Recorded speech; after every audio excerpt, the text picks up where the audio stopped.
Law enforcement agents have announced that Antifa is planning extended violent unrest or civil war beginning on the 4th of November 2017. False rating, false origin. In August 2017, rumors began to spread on social media that anti-fascists, a name often shortened to Antifa, which has become shorthand for a subset of protesters, usually clad in black, accessorized with bandanas, and who are evidently unnerving bloggers and vloggers enough to be the pet topic of many an angry online rant, were planning extended unrest, riots, killing random citizens, or outright civil war beginning on the 4th of November 2017, depending on the source. Antifa, always treated as though it is one homogeneous, unified group, is purportedly planning extended riots, joint violence alongside Black Lives Matter and the Black Panthers, or a coup of the American government. The rumors seem to have originated from a video originally published on the 30th of August 2017 by an individual named Jordan Peltz. Peltz was widely and incorrectly identified as a U.S. Marshal in the video, which shows him wearing what looked like an official badge that is actually simply printed on his shirt. However, he is not actually law enforcement or military. Peltz instead evidently works as some combination of bail bondsman and bounty hunter. Claiming to be a United States Marshal is very popular among the sovereign citizens, that those involved claim to answer only to their interpretation of common law and maintain they are not subject to other legal conventions, including getting driver's licenses and paying taxes. Local, state, and federal governments tend to disagree.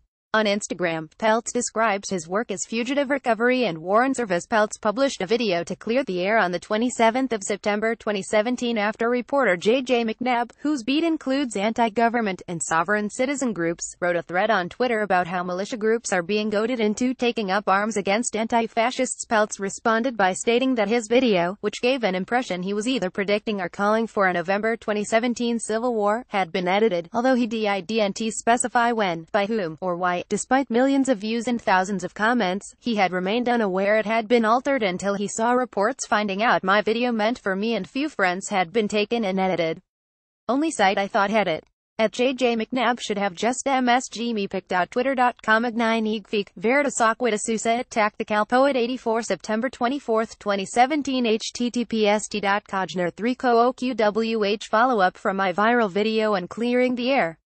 Please view my IG to see what else was falsely claimed. Veritasoquita Susa Tactical Poet 84 September 28, 2017 On the 29th of September 2017, InfoWars published an article using Peltz Civil War wording. Antifa is planning a new round of nationwide riots on November 4 as part of a plot to start a civil war that will lead to the overthrow of the Trump administration.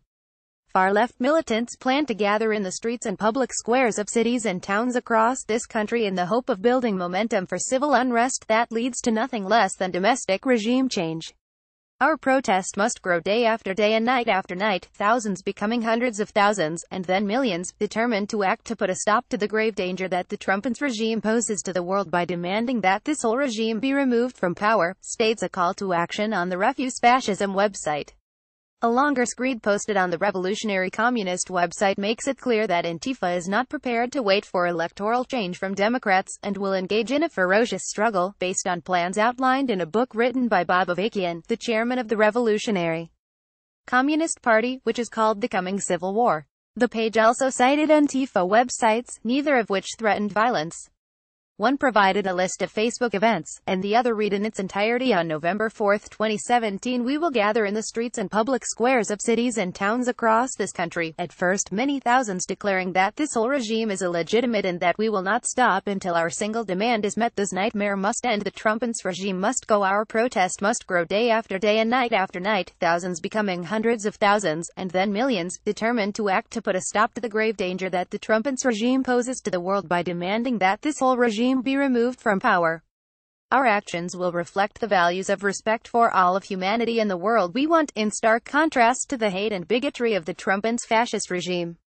Our determination to persist and not back down will compel the whole world to take note. Every force and faction in the power structure would be forced to respond to our demand.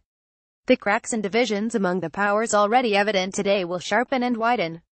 As we draw more and more people forward to stand up, all of this could lead to a situation where this illegitimate regime is removed from power. Spread the word and organize now. Be a part of making history. Don't let it said that you stood aside when there was still a chance to stop the regime that imperils humanity and the earth itself. join in taking to the streets and the public squares day after day and night after night, demonstrating that, in the name of humanity, we refuse to accept a fascist America. On November 4, 2017, we will stand together with conviction and courage, overcoming fear and uncertainty, to insist that this nightmare must end. The Trump's regime must go. At Antifa Checker, a Twitter feed devoted to sniffing out phony Antifa accounts, said it was not even aware of the call to action. Yeah, we haven't heard anything about November 4th. Antifa Checker at Antifa Checker, October 1, 2017. An article in LA Weekly reported on both the freeway protest and upcoming events. Their placards bore letters that spelled out November 4th it begins. But they couldn't get enough volunteers to hold all 12 letters, so the tallest among them, the ones with the broadest wingspans, held up 2 letters each. The 8 people weren't enough to block the on-ramp, so some motorists were able to swerve around. Organizer and USC film professor Perry Hoberman says the protest was conceived in part to get the word out about a November 4th demonstration the group is planning. He says it's being modeled on the Women's March held in January at Pershing Square, and that organizers hope the action will include an encampment in a public place, a la Occupy Wall Street, or at least a prolonged series of protests over several days. At one point on Tuesday they knelt on the freeway, which organizer Michelle Xai says was to acknowledge Black and Latino people who have been and continue to be murdered by police. A video of the protest uploaded to the group's Facebook page has more than 700,000 views. Many of the 24,000-plus commenters ask for more information about November 4th. Plenty of others object to the group's inconveniencing motorists, and some appear to endorse running them over. It is true that some groups linked to the Antifa movement planned coordinated protests on the 4th of November 2017. But that had nothing to do with Pell video expressing disdain for the group in August 2017, nor did he appear to have any insider law enforcement knowledge, as he does not work as law enforcement himself. When a wave of rumors about the 4th of November anti-fascist protests began, his clip became part of the claim as evidence that a federal officer warned of coming violence. In reality, a list of apparently peaceful protests were paired with an older, unrelated video to create the impression of a looming threat. Peltz himself walked the claims far back after his video brought him unwanted attention and scrutiny. Got a tip or a rumor? Contact us here.